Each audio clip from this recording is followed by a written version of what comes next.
तो कैसे होगी सेवा बताइए? मनसा सेवा शुभ भावना और शुभ कामना से होगी। ओके, नजर से निहाल। नजर से निहाल कैसे कर पाएंगे? रूहानी व्यक्तित्व से, रूहानी पर्सनालिटी से हम क्या करते हैं? नजर से निहाल कर देते हैं। और जब जिस्मानी पर्सनालिटी होती है तो नजर से क्या कर देते हैं? बेहाल। समझे ना? नजर से बेहाल कर देते हैं, और वो करते ही आए हैं। और अभी भी अगर गलती से भी कभी भी दिन भर में हमारी दृष्टि जिस्मानी हो जाती है, जो कि हम पुरुषार्थी आत्माएं हैं, तो हमारी अगर दृष्टि जिस्मानी हो जाती है तो उसके बाद क्या होता है? क्या होता है आपसे जानना चाहूंगा, क्या होता है? जब दिन भर में कभी भी हमारी जो व्यक्तित्व है, हमारी जो नजर है, वो जिस्मानी हो जाती है तो क्या होता है? फीलिंग्स में आने लगते हैं। और बताइए, व्यर्थ चलने लग जाता है। Very good. और ऐसा क्यों किया, क्या क्यों हो गया, प्रश्न में आ जाता है। प्रश्न में आ जाते हैं। और जैसे ही क्या होता है, बाबा ने क्या बोला? अव्यक्त मुरली है बाबा के अव्यक्त महावाक्य कि प्रश्न चित्त मन कभी भी प्रसन्न चित्त नहीं रह सकता। लेकिन एक बात बोलूं मैं आपको, लेकिन प्रशंसा चित्त मन हमेशा प्रसन्न रहता है। प्रशंसा चित्त मन अर्थात जो सभी मनों को उठाने वाला मन होता है, जो खुद तो स्वमान में रहता ही है, अनेक आत्माओं को भी स्वमान देता रहता है। प्रशंसा अर्थात अपने मन की प्रशंसा करना। हम चाहते तो यही है कि हमारी प्रशंसा सभी करें, है ना? लेकिन ऐसा होता है क्या? अगर आपने कोई बहुत अच्छा काम किया तो 10 में से कितने लोग आपकी प्रशंसा करते हैं? सच बताना माता जी, आपकी अंतिम प्रशंसा कब हुई थी? कितने दिन हो गए? अच्छा आप बताओ, आपकी अंतिम प्रशंसा कब हुई थी? कितना समय हो गया? किसी और के द्वारा कितना समय गुजर गया? सच बताओ, लास्ट प्रशंसा कब हुई थी? सोच रहे हैं ना? आपकी कब हुई थी? आपको भी सोचना पड़ रहा है ना, टाइम लग गया। आपकी कब हुई थी? सोचना पड़ रहा है ना, इसका मतलब टाइम हो गया। आपको पता है, चारों तरफ स्वमान देने वाली आत्माओं का अकाल पड़ा हुआ है। कोई किसी के लिए 2 प्रशंसा से भरे शब्द भी निकालना नहीं चाहता। हालांकि मुरली पढ़ते हैं। और अभी बहन ने क्या बोला, बाबा ने क्या बोला? शुभ भावना और शुभ कामना रखेंगे तो निकलेगा ना कुछ। प्रशंसा भी तभी मुख से निकलती है जब विशेषता देखने का चश्मा पहन लेते हैं। जो आत्मा विशेषता देखने का चश्मा पहन लेती है, उसके मुख से ही आत्माओं की प्रशंसा निकलती है। राइट? लेकिन एक चश्मा दूसरा भी होता है। आज के वरदान को याद करिए, स्वार्थ का चश्मा। स्वार्थ का चश्मा। स्वार्थ में क्या क्या भरा पड़ा है? विकार, काम, क्रोध, मोह, लोभ, अहंकार का चश्मा ये धारण किया तो जिसके साथ सेवा कर रहे होगे ना, वो कितनी भी अच्छी सेवा कर ले, लेकिन हमारे मन में ये रहता है कि कहीं ये सेवा इतनी अच्छी ना कर दे कि दीदी की नजर में हमसे ज्यादा पहुंच जाए। ये सबको नहीं होता, एक दो को होता है। जो है वो चेक करें, होता है। ठीक है, फिर वो क्या करते हैं, उससे पहले दौड़ के दीदी के पास पहुंच जाएंगे और दीदी के पास पहुंच के बताएंगे, दीदी इसने सेवा में कितनी गड़बड़ कर दी है, जबकि उसने तो पहले से ही बहुत अच्छा करा था। और वो स्वार्थ के वश क्या किया, उन्होंने जाके इतना कुछ वहां बोल दिया है। और आज के वरदान में क्या है, अगर इस स्वार्थ के वश होंगे तो कभी भी सच्चे सेवाधारी नहीं कहलाई जा सकते हैं। तो मैं क्या बात कर रहा था, स्वमान की बात करते हैं थोड़ी सी, और मैं आपको ना थोड़ा प्रैक्टिस इस पे कराऊंगा बीच बीच में। ठीक है, ओके। तो स्वाभिमान की बात हम कर रहे हैं, प्रशंसा की बात कर रहे हैं। हमारा मन प्रशंसा का बेहद भूखा होता है, सभी का। कोई ये नहीं कह सकता कि आई डोंट लाइक, अगर मेरी कोई प्रशंसा करे मुझे अच्छा नहीं लगता। हाँ, बार बार से एक्टिंग कर सकते हैं, no it's okay, no fine, okay fine, okay, right. But जब हमारी कोई प्रशंसा करता है ना, हमें बहुत अच्छा लगता है। पर वही बात है, बाहर से प्रशंसा नहीं हो सकती है, लेकिन हम 24 घंटे अपने मन की प्रशंसा कर सकते हैं, और वो है स्वमान, बैक टू बैक। हे मेरे मन, तुम बहुत बहुत बहुत शक्तिशाली हो, तुम कोई साधारण नहीं हो, तुम में अथाह ज्ञान भरा हुआ है। कोई आपसे कह दिया कि माता जी आप बड़ी ज्ञान स्वरूप हैं, आप में ज्ञान तो प्रत्यक्ष झलकता है, आप कितने शक्तिशाली, शांति तो आपके चेहरे से टपक टपक रही है, आपको कितना अच्छा लगेगा सुन के ना। किसको अच्छा लग रहा है? मेरे मन को अच्छा लग रहा है ना, ये मेरे मन को अच्छा लग रहा है। देखो, मन मेरा है, कह कोई और कुछ रहा है और मेरा मन खुश हो रहा है, मेरा मन है। सोचो, अगर मैं अपने मन से खुद कहूं ये बात तो क्या हो जाएगा? मन मेरा है, कह कोई और रहा है, मन इज डांसिंग लाइक। अगर मैं खुद अपने मन से बात बोलूं, हे मेरे मन, तुम अथाह शांति से भरे हुए हो। Can we talk like this? हे मेरे मन, तुम अथाह प्रेम से भरे हुए हो। एक भाई ना यहाँ पे लाइटिंग पे बैठ जाएगा, कोई भी लाइटिंग पे, और जिस रेड लाइट, हल्का बहुत लाइट म्यूजिक देना जो प्रैक्टिस करा रहे हो, और फिर उसे तुरंत वापस वाइट कर देना है। 2-3 मिनट के बीच में प्रैक्टिस कराएंगे। तो क्या बोलेंगे? हे मेरे मन, तुम दिव्यता से परिपूर्ण हो। हे मेरे मन, तुम सच्चे सच्चे सच्चे सेवाधारी हो। तुम सभी मनों का उत्थान करने वाले हो। तुम सबको स्वमान देने वाले हो। मन को कैसा लगेगा? डाउन फील कर रहा है?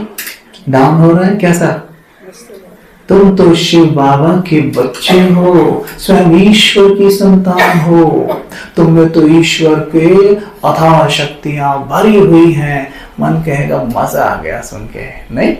अरे इतनी प्रशंसा तो कोई नहीं करेगा ना भाई, कितनी कह देगा, ऐसे कह देगा भाई ठीक किया, अच्छा गुड। लेकिन इतनी, अगर इतनी कोई बोले हमें, तो मैं तो कहता हूं कि पूरे दिन नाचते नाचते हम लोग पागल हो जाएं कि अगर इतनी कोई प्रशंसा कर दे हमारी। कोई नहीं करेगा ना, लेकिन हम अपने मन की खुद करें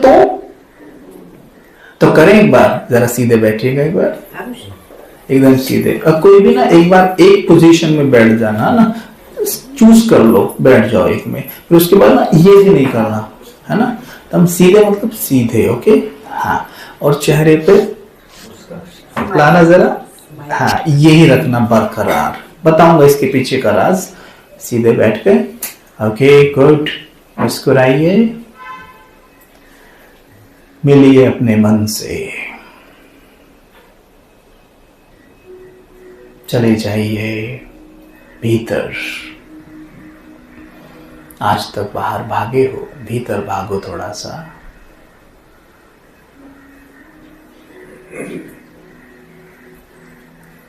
और देखो, अंतर्मन की दुनिया में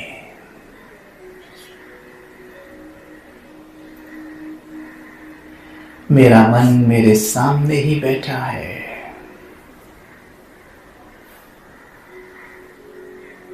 जैसे अपने बच्चे से बात करते हो,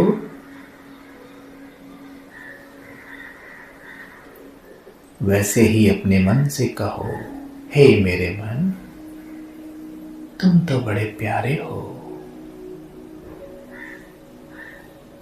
बहुत मीठे हो,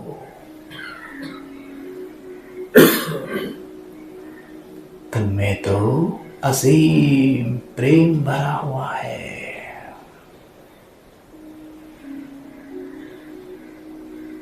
तुम जानते हो, तुम शिव बाबा के बच्चे हो, तुम भगवान के बच्चे हो।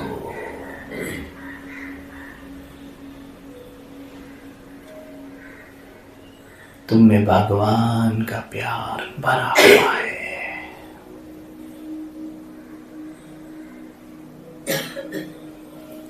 मन को पुचकारते हुए कहें, हे मेरे मन, चलो ये प्यार हम सभी मनों को देते हैं।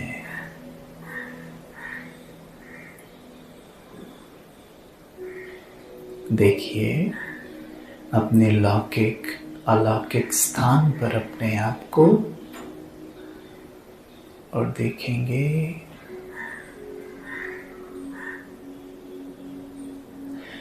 मेरे मन से प्रेम का प्रकाश निकल कर चारों ओर फैलने लगता है।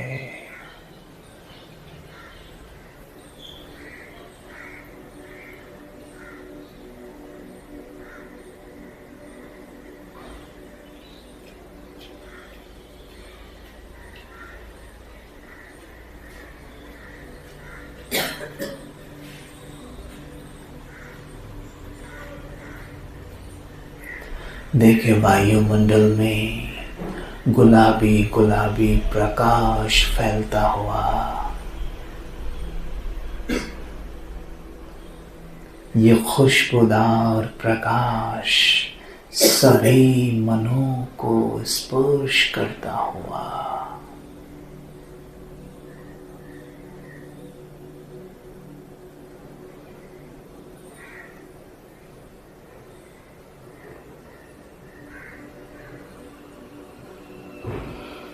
जैसे सागर की लहरें दूर दूर तक जाती हैं, वैसे ही मेरे मन से दिव्य प्रेम का प्रकाश तरंगों के रूप में दूर दूर तक जा रहा है।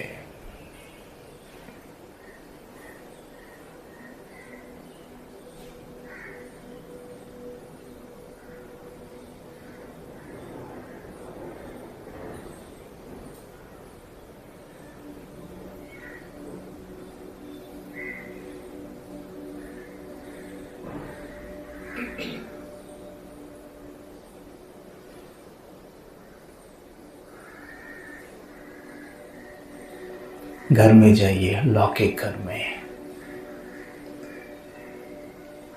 घर के बीचों बीच बिल्कुल सेंटर में खड़े हो जाइए। देखिए उन आत्माओं को जो आपके करीबियों का रोल बजा रहे हैं। पहले अपने को देखें, मेरे अंग अंग से प्रकाश निकल रहा है। रोम रोम से प्रकाश निकल रहा है।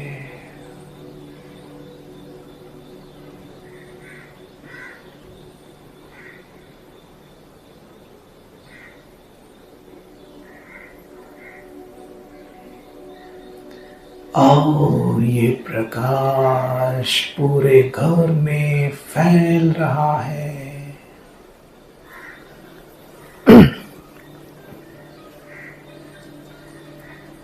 पूरे घर का वायुमंडल महक उठा है।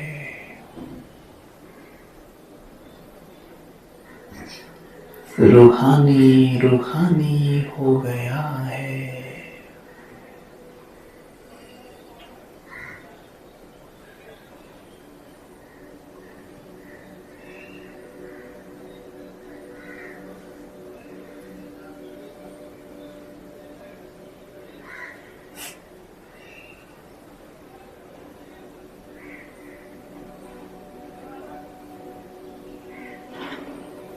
देखें इन आत्माओं को जो मेरे इस घर में मेरे युगल बच्चे के रोल में हैं।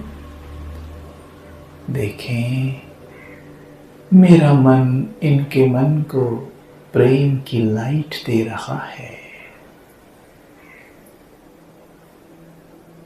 इनके मन को भी एक लिफ्ट मिल रही है।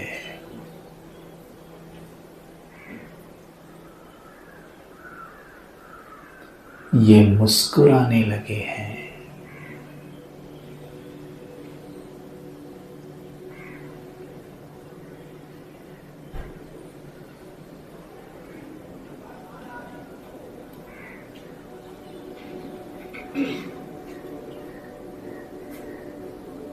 हे मेरे मन, तुम सचमुच प्रेम से भरपूर हो।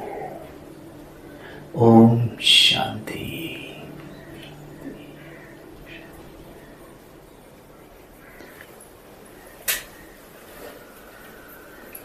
कैसा लग रहा है आपके मन को?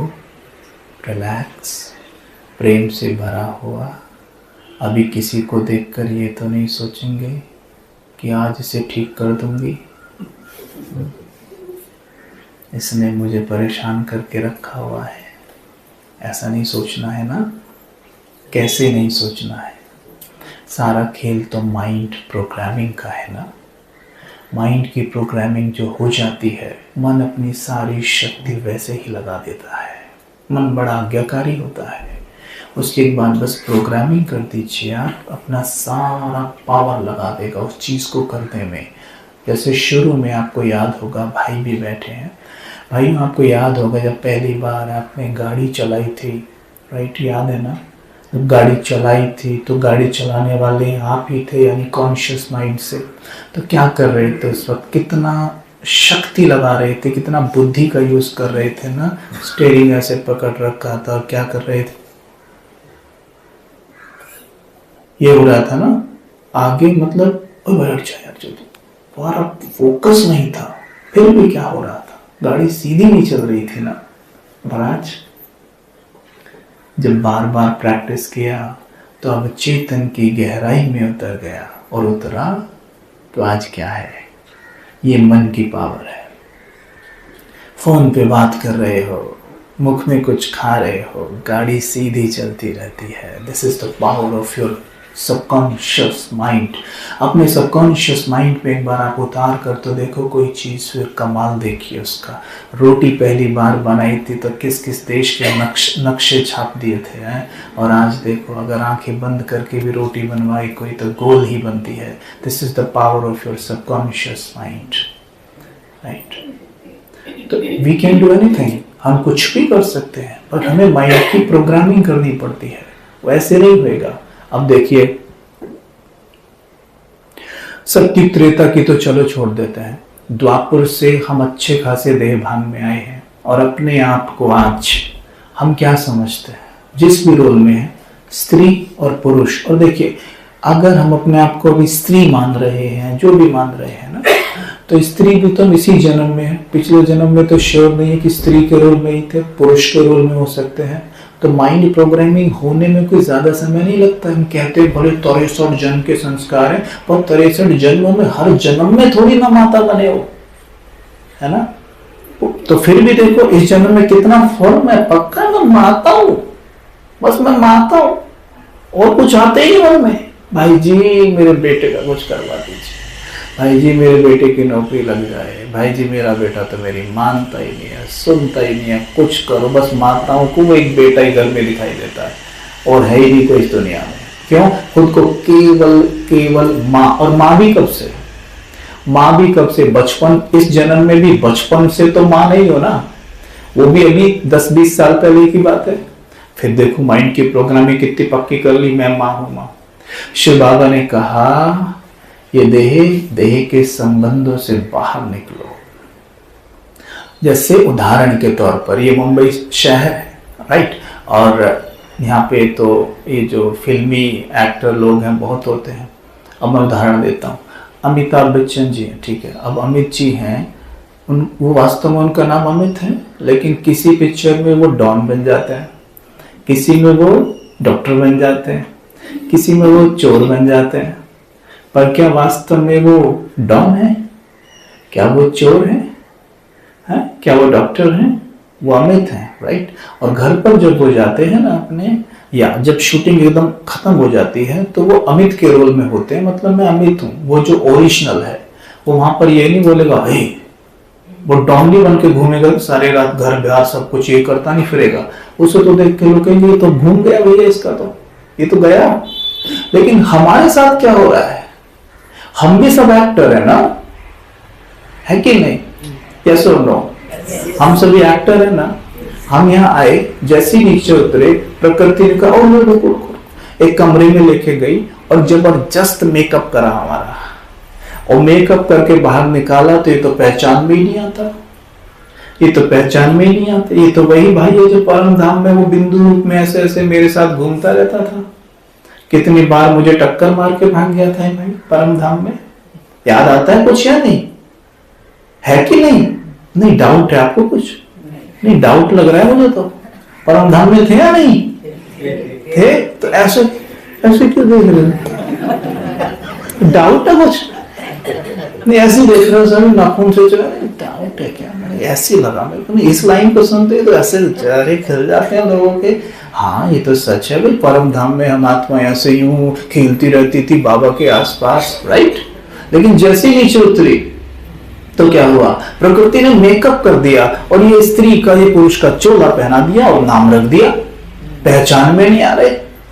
वही मैं अमित जी को उदाहरण दे रहा था अभी, एक मूवी में उन्होंने रोल किया था पा।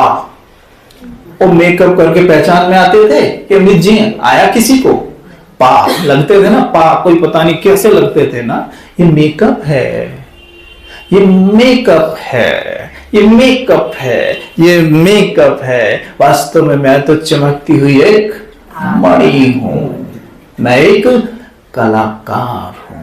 जितना अपनी ओरिजिनलिटी में टिकोगे ना, यकीन मानिए आपको समझाने लेने की किसी से जरूरत ही नहीं है। आत्मा में अथा ज्ञान भरा पड़ा है, अति बुद्धिमता भरी पड़ी है, दिव्यता भरी पड़ी है, सहनशीलता भरी पड़ी है, मधुरता भरी पड़ी है। उसे किसी से कुछ नहीं लेने की दरकार है। केवल मुरली सुनेगी और अपने आप टिकी रहेगी। अगर जितना सोल कॉन्शियस रहेंगे, मैं आत्मा कलाकार हूं। कौन हूं मैं? कलाकार हूं। एक छोटा सा प्रैक्टिस करते हैं, जरा सीधे बैठ के देखिएगा। जैसे एक्टर स्टेज पर जाते हैं, स्टेज पर जाते ही अपनी ड्रेस चेंज करते हैं। सीन बनाइएगा मुस्कुराकर। अपनी ड्रेस चेंज करते, सब इधर फोकस करिए आप। ड्रेस चेंज करते हैं और जो रोल उन्हें मिला होता है ना, वो वही कपड़े पहन लेते हैं। पहनते ही अमित जी पा बन जाते हैं।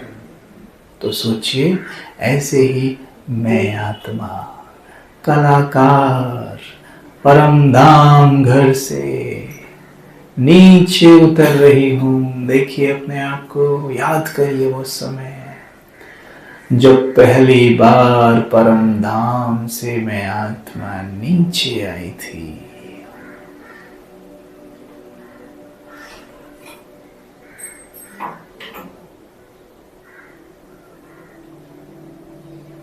याद आ रहा है वो लाल लाल सुनहरे प्रकाश का हमारा घर, जिसमें असीम शांति पवित्रता की खुशबू महकती हुई।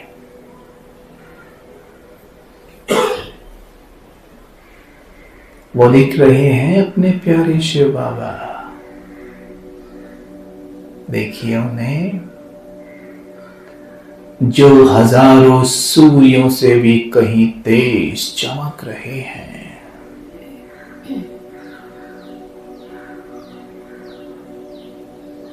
बुद्धि पूरी तरह एकाग्र करिए उन पर।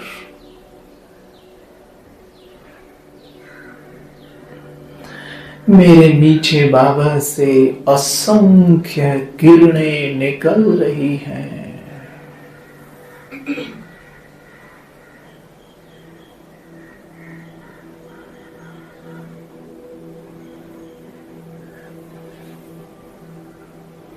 इन किरणों से खेलती हम आत्माएं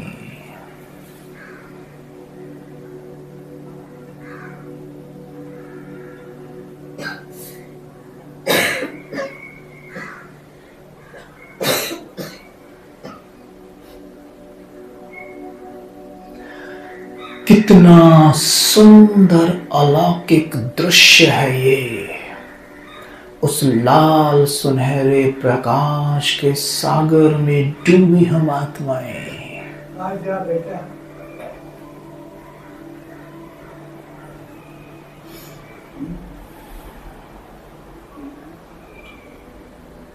देखेंगे हम धीरे धीरे वहां से नीचे उतर रहे हैं।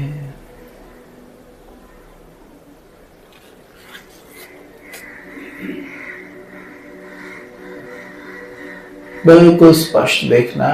कभी देखा भी होगा कि कभी कभी आकाश से सितारा टूट के नीचे की तरफ भागता है, बिल्कुल वैसे ही आत्माएं नीचे आ रही हैं। आ गई सृष्टि रंगमंच पर।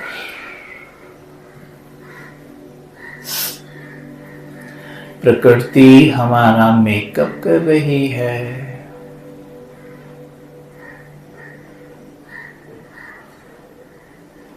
मेकअप करके बाहर निकाला। देखेंगे खुद को, मैं बिंदु अब श्री लक्ष्मी के रूप में हूं, श्री नारायण के रूप में हूं। स्पष्ट देखना बिल्कुल।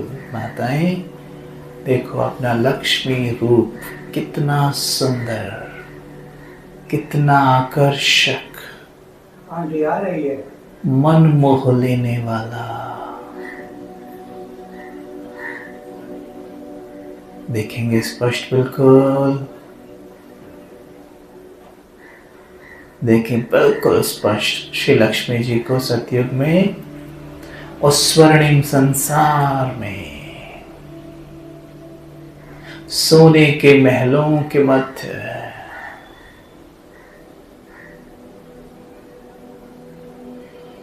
लक्ष्मी जी को देखें कंचन काया,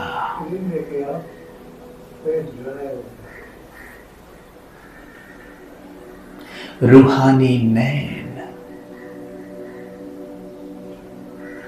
नूरानी चेहरा, रूमानी मुस्कान,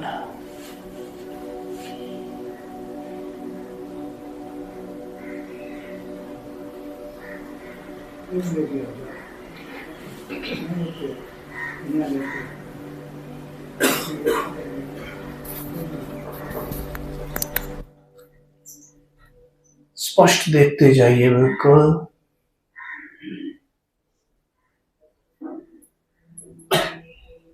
हीरे रत्नों से जड़ित वस्त्र आभूषण पहने हुए,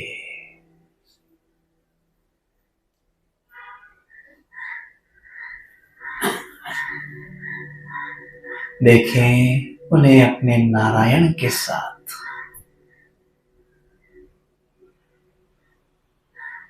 दोनों की जोड़ी कितनी सुंदर आकर्षक है।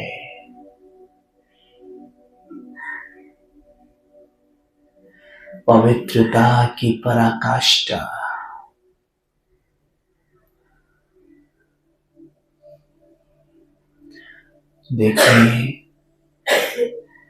देखें दोनों बगीचे में टहल रहे हैं। हरे भरे मैदान,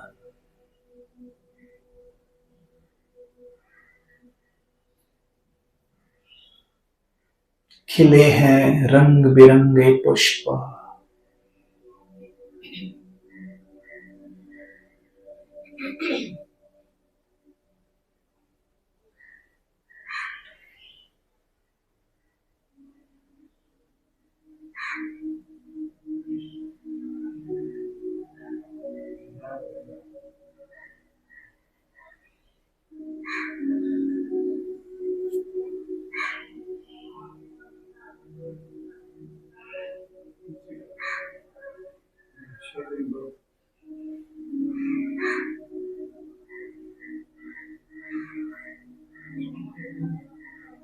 हमारे महलों को स्पर्श करके बहती हुई यमुना नदी,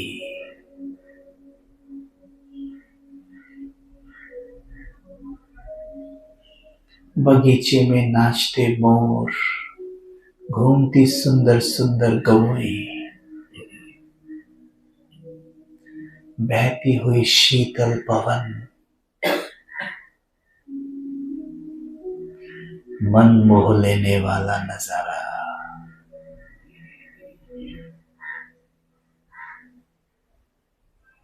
ये हमारा प्रथम जन्म है।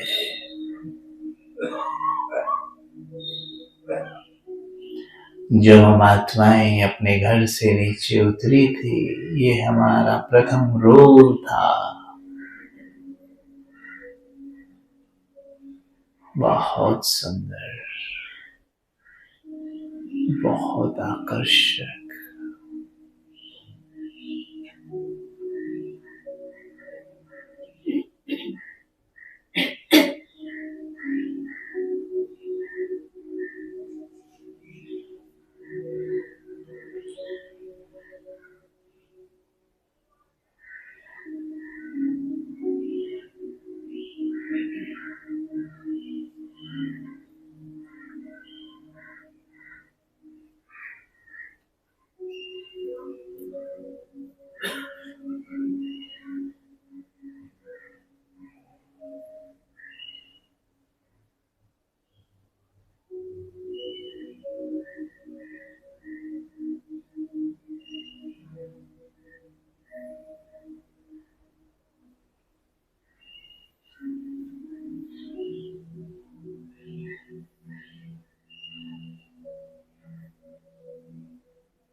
मैं आत्मा इतना सुंदर कॉस्ट्यूम पहनकर लक्ष्मी नारायण का रोल अदा कर रही हूँ,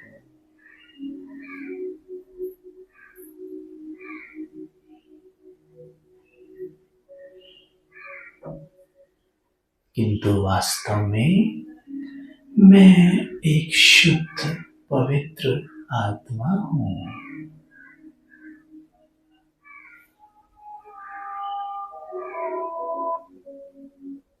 मैं केवल और केवल एक आत्मा, बिंदु स्वरूप, मास्टर सर्वशक्तिमान हूँ।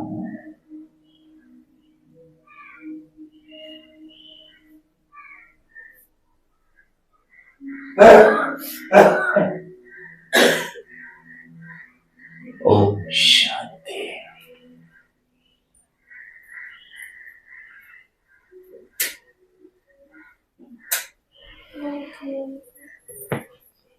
साइलेंस में चले गए हैं आप।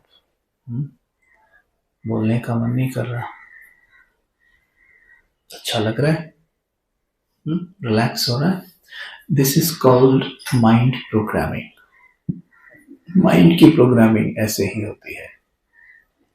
संस्कार परिवर्तन का आधार होता है जानना, मानना और चलना। अव्यक्त महावाक्य है बाबा के। संस्कार परिवर्तन का आधार है जानना, मानना और चलना। हम जानते हैं, रोज मुरली सुनते हम जानते हैं, ज्ञान जान चुके हैं, लेकिन मन को मनवाया नहीं है। मन को मनवाना है ऐसे ही। जब योग करो, खुद से बात करो, माइंड की प्रोग्रामिंग हो जाएगी। देन क्या होगा? वो हमारे चलने में आ जाएगा, चलन में आ जाएगा। Why meditation is so important. Time क्या है? किस टाइम एंड करना है?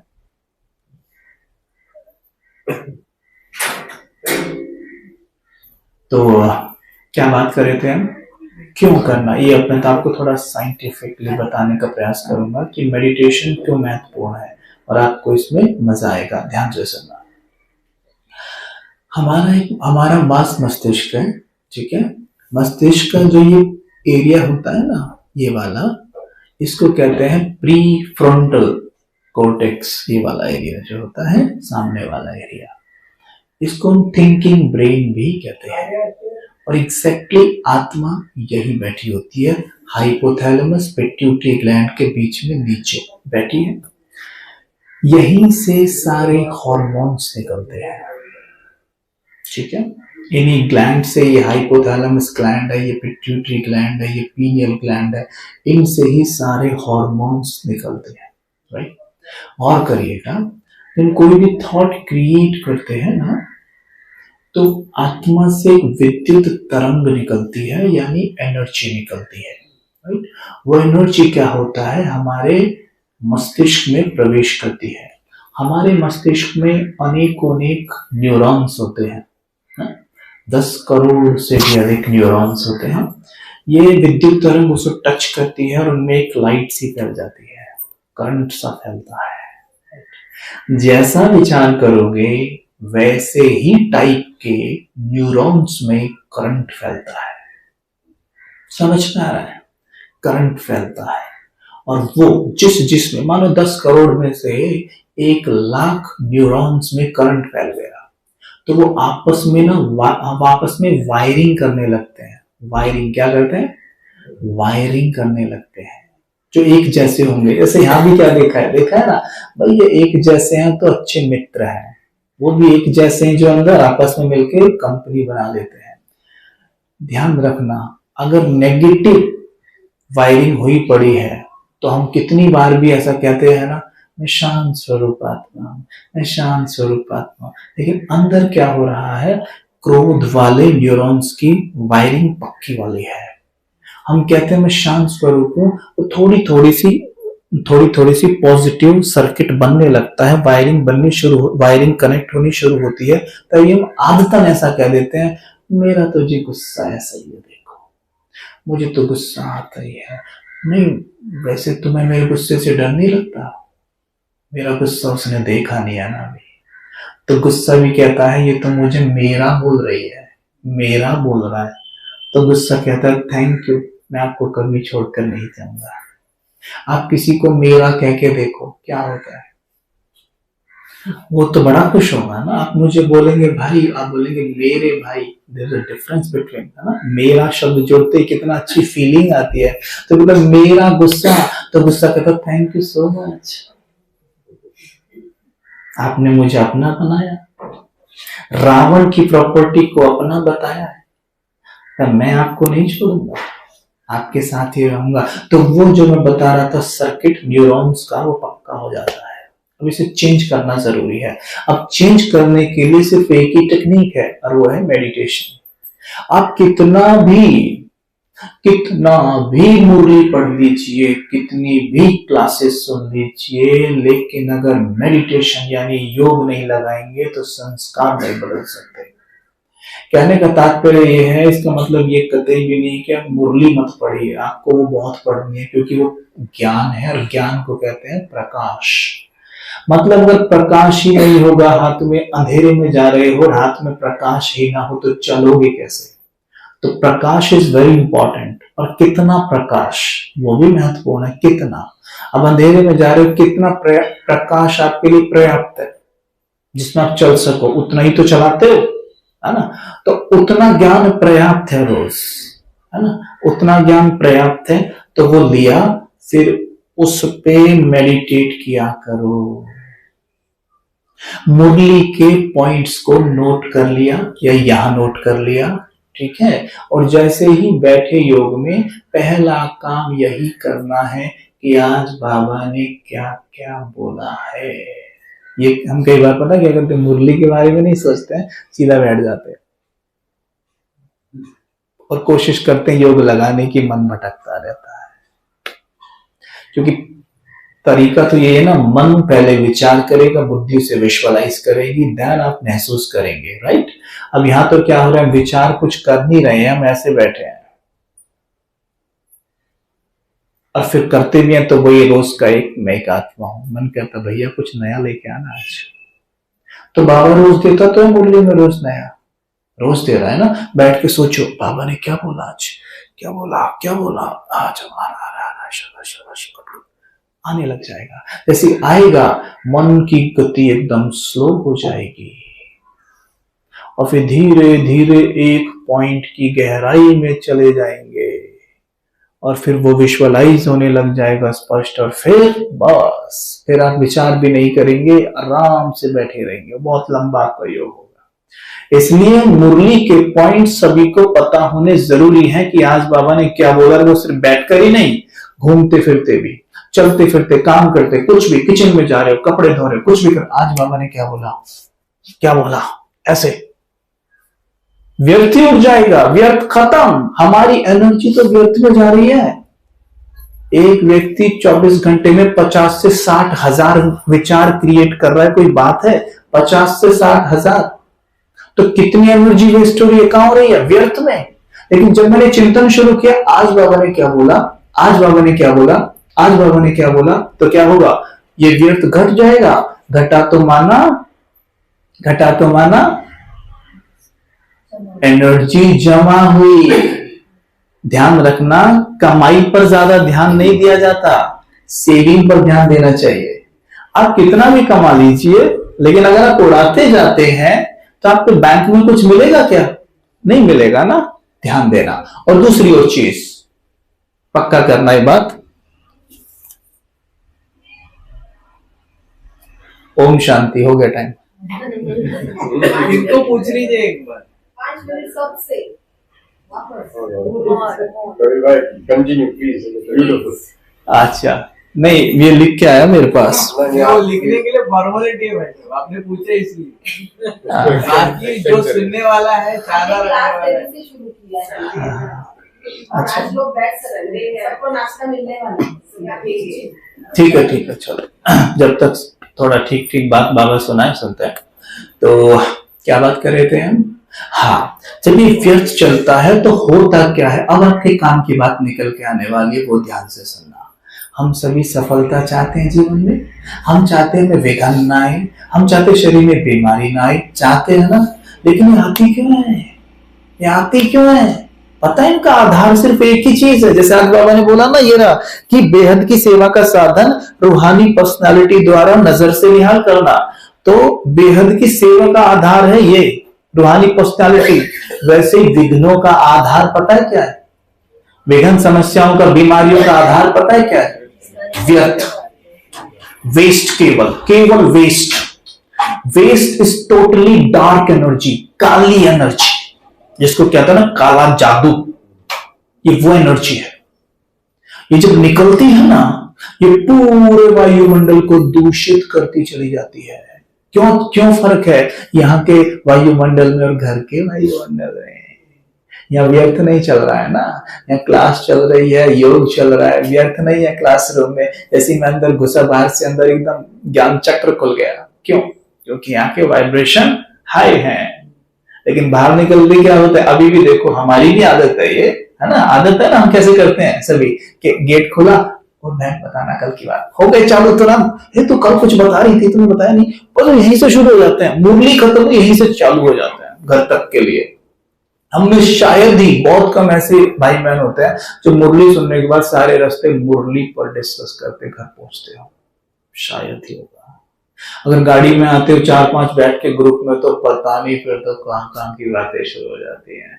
जब घर से यहाँ आ रहे होते हो, सारे रास्ते पता नहीं किस किस की बातें करते आते हैं। और जब जाते यहाँ से सुन के, तब भी गाड़ी में बैठते ही शुरू हो जाते हैं। ऐसे मुरली का कोई पॉइंट नहीं होता। तो संस्कार बदलेगा कहां से? वो तो जानने तक ही रह गया, मानने तक कैसे जाएगा? मानना मानना मानना, मन उसको ही मानेगा जिसका वो चिंतन करता है। और वो तो व्यर्थ का चिंतन कर रहा है ना, तो व्यर्थ का चिंतन कर रहा है, वो तो उसको ही माने जा रहा है ना, तो उस पे वो चल रहा है। मानना के बाद चलना था ना। तो यहाँ समर्थ संकल्प की बात है। अब ये सुनिए ध्यान से, आपके काम की जो बात कर रहा था। जैसे ही मुझसे, जब मैं व्यर्थ सोचता हूं, मेरे मन से नेगेटिव एनर्जी निकलती है। जब वो निकलती है तो वो वायुमंडल में फैल जाती है। वायुमंडल में फैलने से प्रकृति उसे स्वयं में समाती है। ठीक है?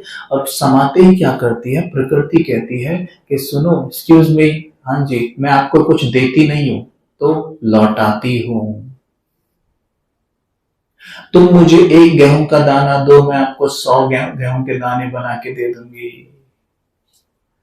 तुम मुझे 1 आम की गुठली दो, मैं आपको कितने आम दूंगी, राइट?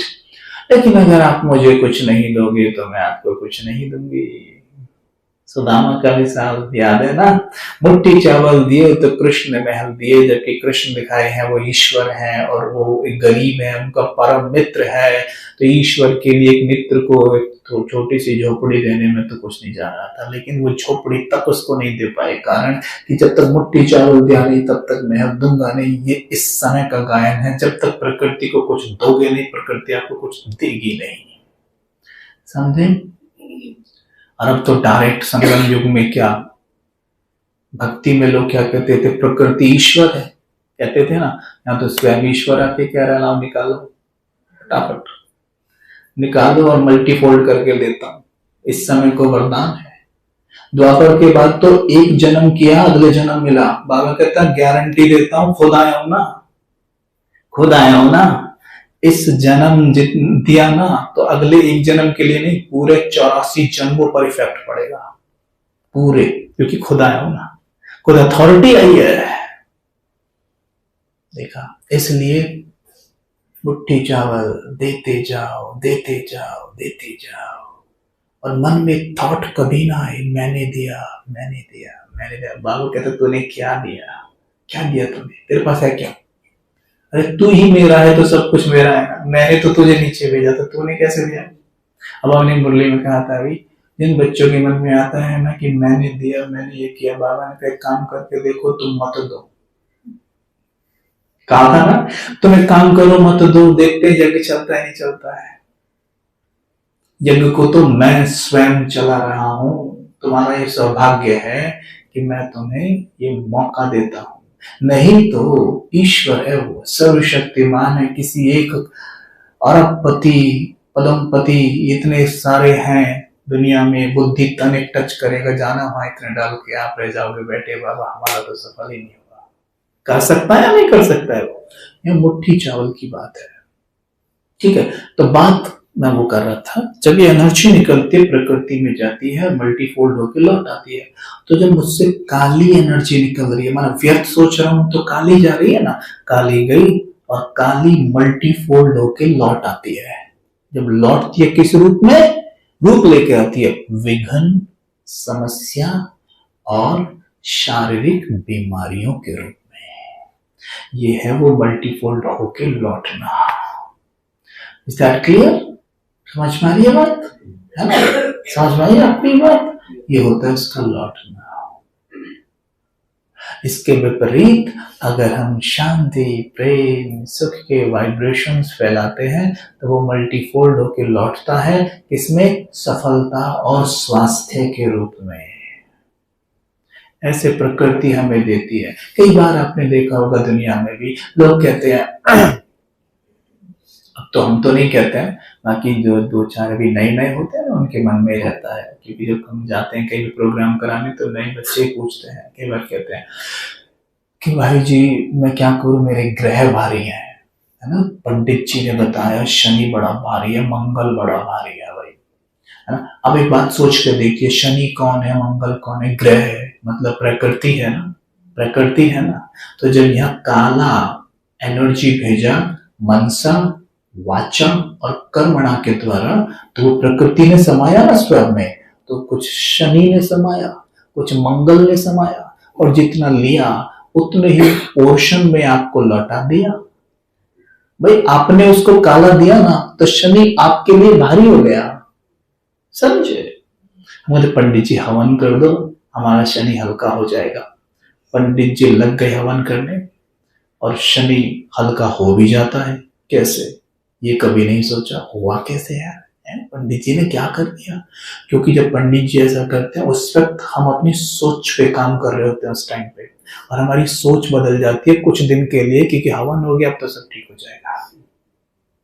सारा सोच का खेल है, सारा सोच का खेल हुआ ना फिर तो सोच पे क्यों ना काम कर लिया जाए? फिर वो नहीं करना चाहिए हमें, वो नहीं करना। आप कर दो, योग भी आप ही कर दो हमारे लिए, कहते हैं ना सब, वो नहीं करना। सोच पे थोड़ी ना करना है जी काम, उसमें तो मेहनत लगती है ना, हमको बैठना पड़ेगा, सवेरे जागना पड़ेगा।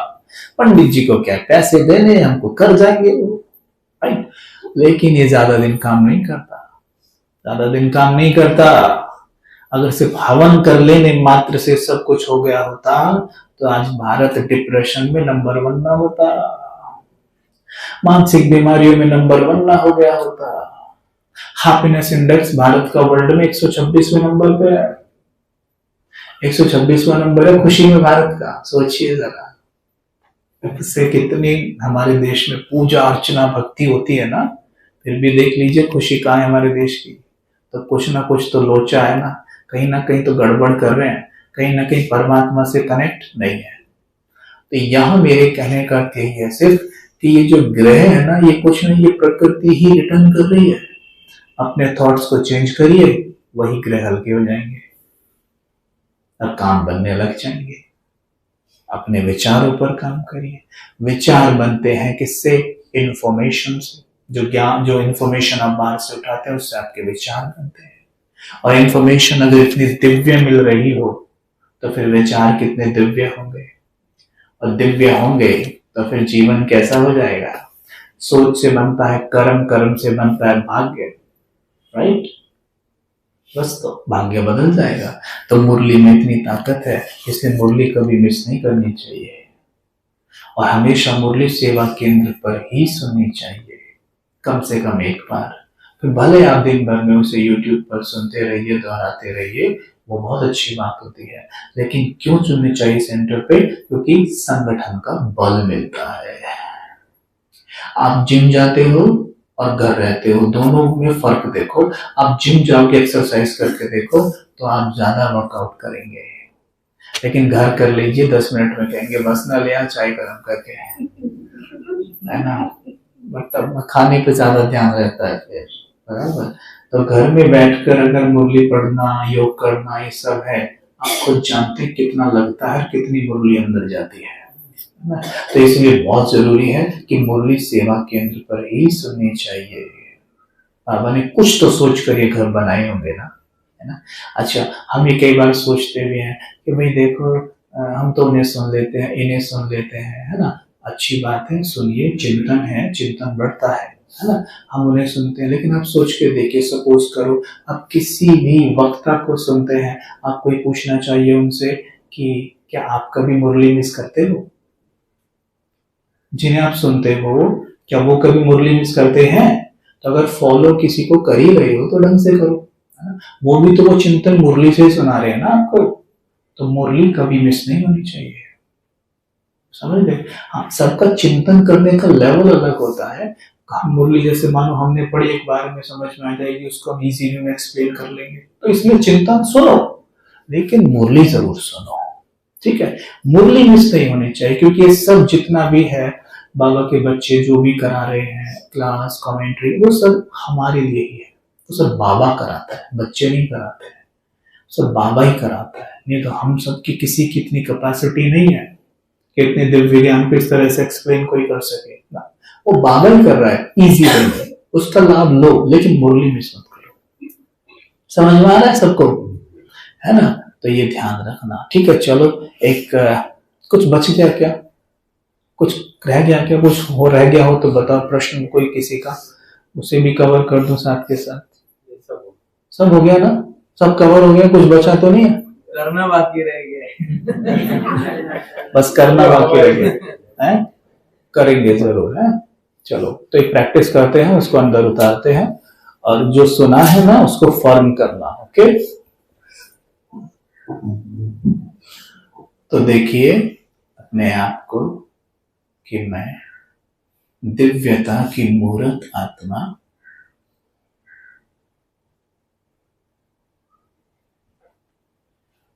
रूहानी व्यक्तित्व मेरा, नैनों से निहाल करने वाली,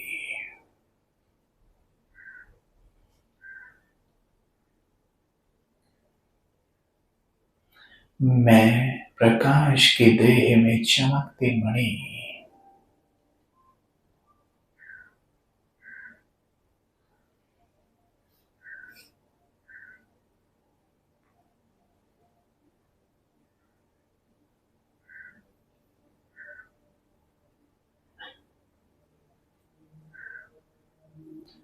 मैं एक फरिश्ता हूं,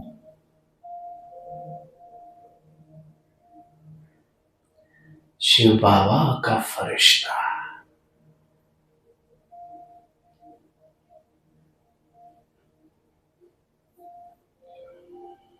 मैं शिव बाबा का फरिश्ता हूं।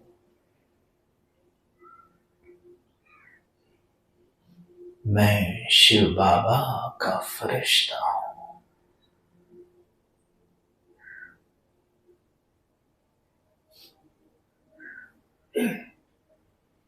मैं भगवान का फरिश्ता हूं।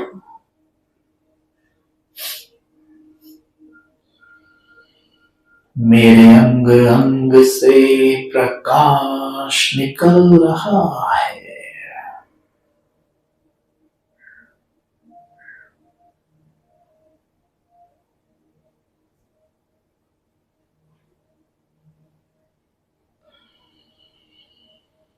मेरे रोम रोम से प्रकाश निकल रहा है।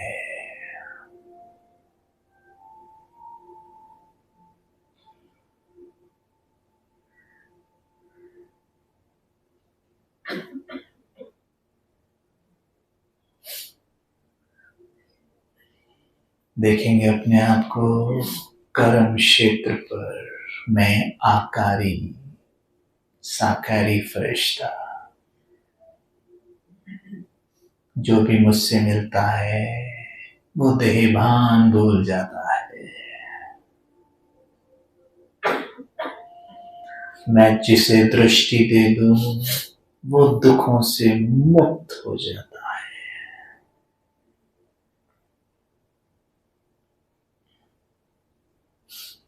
मुझ फरिश्ते की रूहानी लाइट आत्माओं के चित्त को चैन, हृदय को आराम देती है।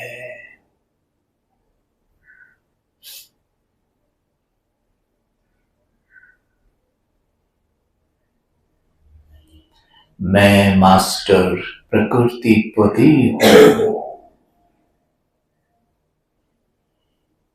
संपूर्ण प्रकृति का मालिक।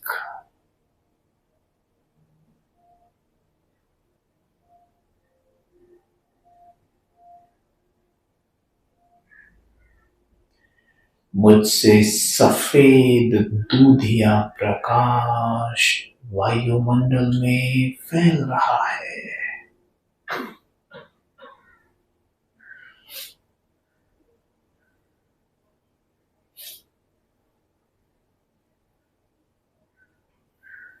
संपूर्ण वायुमंडल को चार्ज कर रहा है।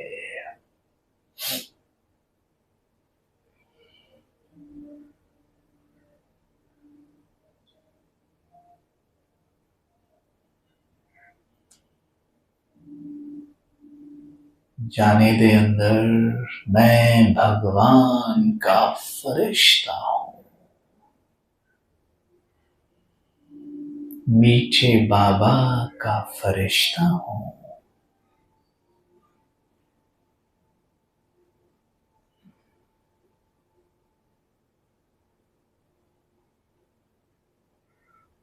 मैं दिव्य गुणों की खुशबू फैलाने वाला,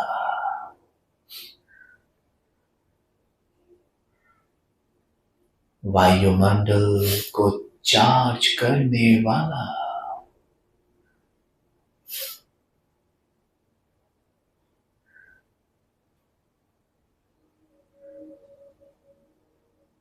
आत्माओं को चिंताओं कुंठाओं से मुक्त करने वाला,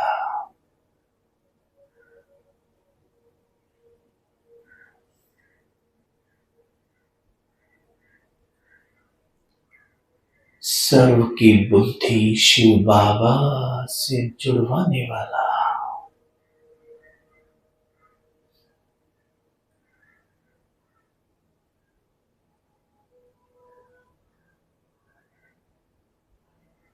सदा मौज में रहने वाला,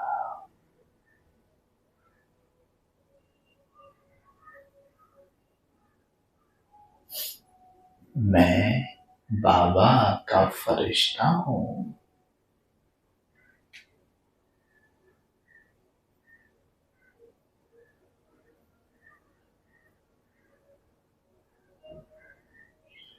मैं शिव बाबा का फरिश्ता हूं।